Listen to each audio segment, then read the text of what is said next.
Jumpa lagi dengan saya, Willy Drums, tetap di The Sinners Channel.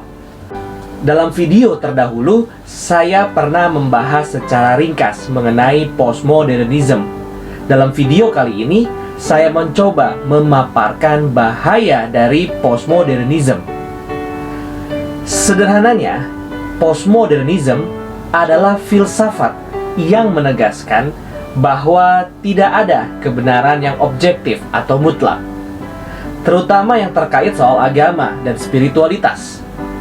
Ketika dihadapkan dengan pernyataan kebenaran mengenai realitas Allah dan praktik keagamaan, postmodernism menyatakan itu mungkin benar untuk saudara, tapi tidak bagi saya. Meskipun respon tersebut sah-sah saja ketika kita membahas makanan favorit atau kegemaran terhadap seni, pola pikir seperti ini berbahaya ketika diterapkan kepada realitas, karena mengacau balaukan pendapat dengan kebenaran. Istilah postmodernism secara harfiah berarti setelah modernisme.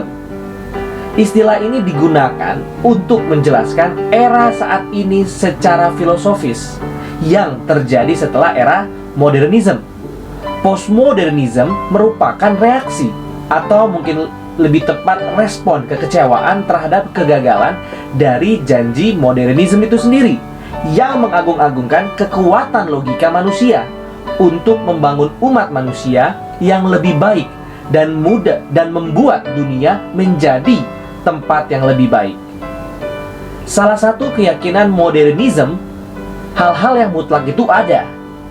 Postmodernism berusaha untuk mencari hal-hal yang benar dengan terlebih dahulu mengeliminasi kebenaran mutlak dan menjadikan segala sesuatu, termasuk ilmu-ilmu empiris dan agama, menjadi bersifat relatif bagi keyakinan dan keinginan seorang individu. Bahaya postmodernism dapat dibayangkan dengan model spiral menurun. Dimulai dengan penolakan terhadap kebenaran mutlak. Kemudian, ia menyebabkan hilangnya perbedaan dalam hal keagamaan dan iman. Lalu kemudian memuncak dalam sebuah filsafat pluralisme agama yang menyatakan bahwa tidak ada iman atau agama yang benar secara objektif. Oleh karena itu, tidak ada seorang pun yang bisa menyatakan bahwa agamanya yang benar, sementara yang lain adalah salah.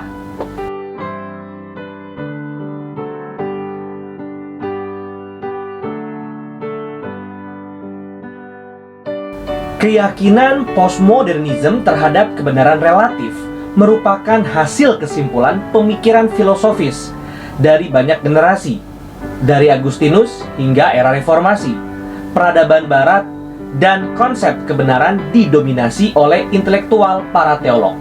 Tapi, dimulai dengan masa pencerahan pada abad ke-14 hingga abad ke-17, para pemikir mulai mengangkat manusia sebagai pusat realitas. Jika seseorang melihat periode sejarah seperti pohon keluarga, masa pencerahan menjadi nenek dari modernisme, dan masa pencerahan itu menjadi ibunya.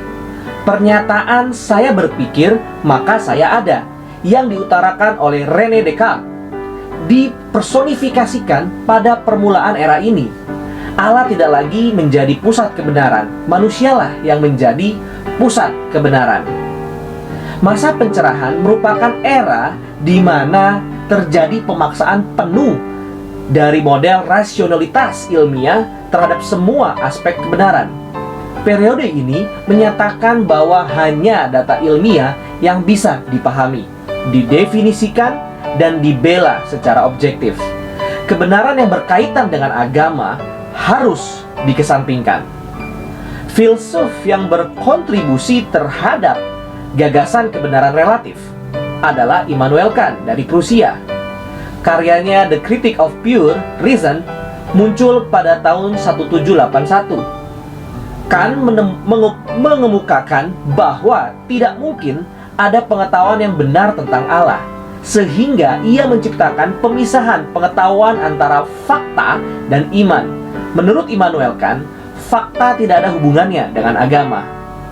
Hasilnya, hal-hal rohani ditempatkan di ranah opini. Hanya ilmu-ilmu empiris yang diperbolehkan untuk berbicara mengenai kebenaran. Saat modernisme begitu percaya terhadap hal-hal yang mutlak di dalam sains, wahyu khusus dari Allah, yaitu Alkitab, diusir dari ranah kebenaran dan kepastian. Setelah modernisme, datanglah postmodernisme, termasuk pemikiran-pemikiran dari Friedrich Nietzsche sebagai tokoh utama dari filsafat postmodernisme. Nietzsche berpegang pada perspektivisme yang menyatakan bahwa semua pengetahuan, termasuk sains, adalah masalah perspektif dan interpretasi semata. Banyak filsuf lain telah membangun filsafatnya sendiri di atas karya Nietzsche.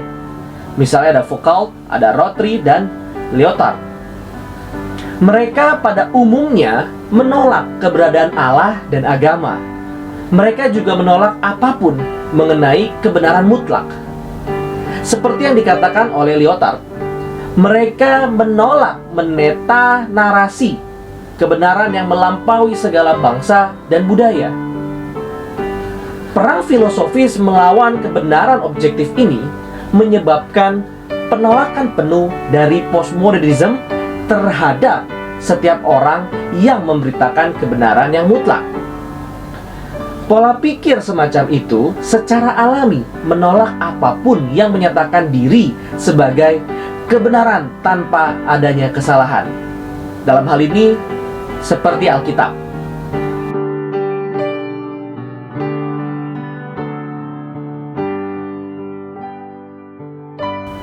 Thomas Aquinas, seorang teolog besar, mengatakan merupakan tugas filsuf untuk membuat perbedaan.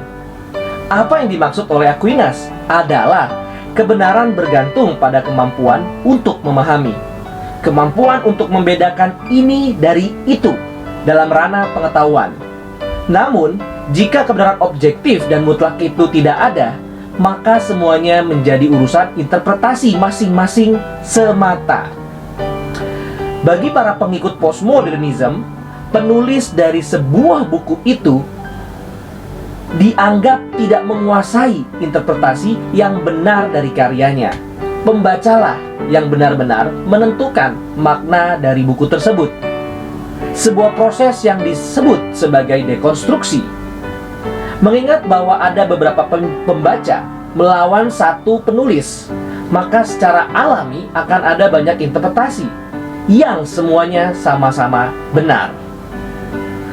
Sangat mustahil di dalam situasi yang sangat kacau semacam ini untuk membuat perbedaan yang berarti dan pasti di antara interpretasi-interpretasi yang ada, mengingat tidak adanya patokan yang dapat digunakan.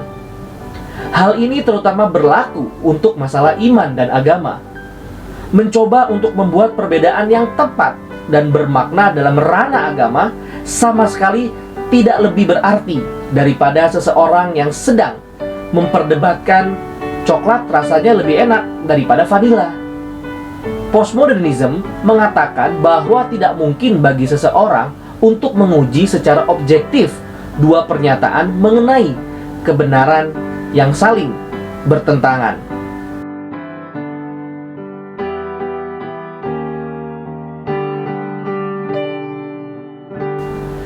Jika kebenaran mutlak memang tidak ada, dan jika sama sekali tidak ada cara untuk membuat perbedaan yang bermakna dan perbedaan antara yang benar atau salah di antara berbagai keimanan dan agama, maka kesimpulannya adalah semua keyakinan harus dianggap setara.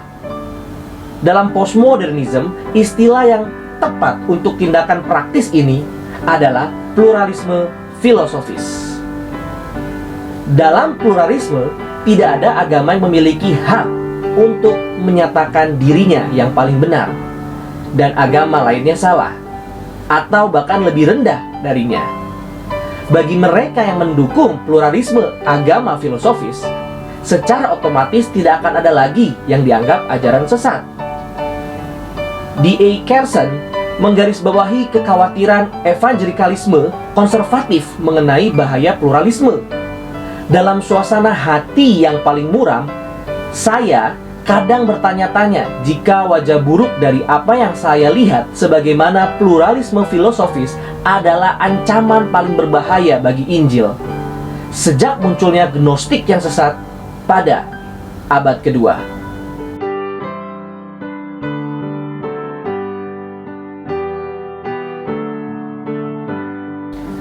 Kekristenan mengakui bahwa dirinya benar secara mutlak, bahwa memang betul ada perbedaan yang bermakna dalam hal benar atau salah, kebenaran dan kesesatan rohani, bahwa pernyataan mereka mengenai Allah adalah yang paling benar, sementara pernyataan dari agama lain adalah salah.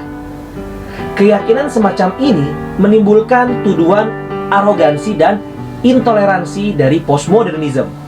Namun, kebenaran bukanlah mengenai masalah sikap atau selera.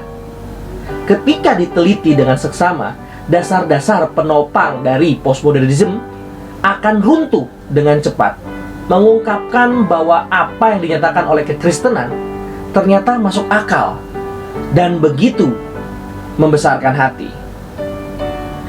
Pertama, kekristenan menyatakan bahwa kebenaran mutlak itu ada. Bahkan Yesus secara khusus mengatakan bahwa Ia diutus untuk melakukan satu hal, untuk memberi kesaksian tentang kebenaran. Yohanes 18 ayat 37. Postmodernism mengatakan bahwa tidak ada kebenaran yang harus ditegaskan. Namun, pernyataan ini justru menjadi bumerang. Postmodernism ternyata menegaskan setidaknya satu tanda kutip kebenaran mutlak, bahwa tidak ada kebenaran harus ditegaskan. Ini berarti postmodernism juga percaya pada kebenaran mutlak. Para filsufnya menulis buku-buku yang mengajarkan hal-hal yang mereka harapkan akan diterima oleh para pembacanya sebagai kebenaran. Untuk menyederhanakannya, salah satu profesor mengatakan, ketika seseorang mengatakan bahwa kebenaran itu tidak ada, maka mereka sebenarnya meminta saudara untuk tidak mempercayai mereka. Jadi, jangan percaya kepada mereka. Lalu yang kedua, kekristenan menyatakan bahwa ada perbedaan yang jelas antara iman Kristen dan yang lainnya. Harus dipahami bahwa mereka yang menyatakan bahwa tidak ada perbedaan yang jelas justru sebenarnya sedang membuat perbedaan. Mereka berusaha untuk menunjukkan perbedaan antara apa yang mereka yakini sebagai suatu kebenaran dengan kebenaran versi kekristenan. Penulis postmodernism mengharapkan pembacanya untuk mengambil kesimpulan yang benar tentang apa yang mereka tulis, sekaligus ingin memperbaiki mereka yang menafsirkan secara berbeda. Sekali lagi, posisi dan filosofi mereka menjadi bumerang dan berbalik menyerang mereka sendiri, karena mereka begitu berhasrat untuk membuat perbedaan antara apa yang mereka yakini sebagai sesuatu yang benar dan dengan apa yang mereka lihat sebagai sesuatu yang salah. Lalu yang terakhir, kekristenan menyatakan bahwa ajarannya adalah kebenaran yang universal. Misalnya saja mengenai kondisi manusia yang terjatuh di dalam dosa. Pengorbanan Kristus mewakili manusia yang sudah terjatuh dalam dosa, dan adanya pemisahan antara Allah dengan siapa saja yang memilih untuk tidak menerima apa yang Allah katakan mengenai dosa dan kebutuhan untuk bertobat. Ketika Paulus membahas kebenaran dengan para mengikut Stoa dan Epikuros di Areopagus, Paulus mengatakan, dengan tidak memandang lagi zaman kebodohan, maka sekarang Allah memberitakan kepada manusia bahwa di mana-mana semua mereka harus bertobat. Dalam Kisah Para Rasul 17 ayat 30. Pernyataan Paulus bukanlah bagi saya ini adalah kebenaran, namun bagi saudara bisa saja ini bukan sebuah kebenaran. Sebaliknya, Ini merupakan perintah yang eksklusif dan universal atau metanaratif dari Allah kepada umat manusia. Setiap pengikut postmodernism yang menyatakan kalau Paulus salah justru melakukan kesalahan terhadap filsafat pluralistik itu sendiri, yang memahami kalau tidak ada iman atau agama yang tidak benar. Sekali lagi, postmodernism melanggar keyakinannya sendiri dengan mengatakan bahwa setiap agama adalah benar. Bukanlah sebuah kesombongan jika guru matematika bersikeras bahwa 2 tambah 2 sama dengan 4. Ataupun ketika seorang tukang kunci bersikeras bahwa hanya satu kunci yang akan cocok dengan lubang pintu yang terkunci itu. Demikian juga bukanlah kesombongan bagi orang Kristen untuk melawan pemikiran postmodernism dan bersikeras bahwa kekristenan adalah kebenaran. Apapun yang menentangnya adalah ajaran yang sesat. Kebenaran mutlak itu ada, begitu juga konsekuensi bagi setiap kesalahan. Pluralisme mungkin berguna dalam urusan memilih makanan, namun sama sekali tidak membantu dalam urusan mencari kebenaran. Orang Kristen seharusnya menyampaikan kebenaran mengenai Allah di dalam kasih dan bertanya kepada setiap pengikut postmodernism yang menjadi marah karena pernyataan eksklusif dari kekristenan. Apakah dengan mengatakan kebenaran kepadamu, aku telah menjadi musuhmu? Galatia 4 ayat 16. Terima kasih. Tuhan Yesus memberkati.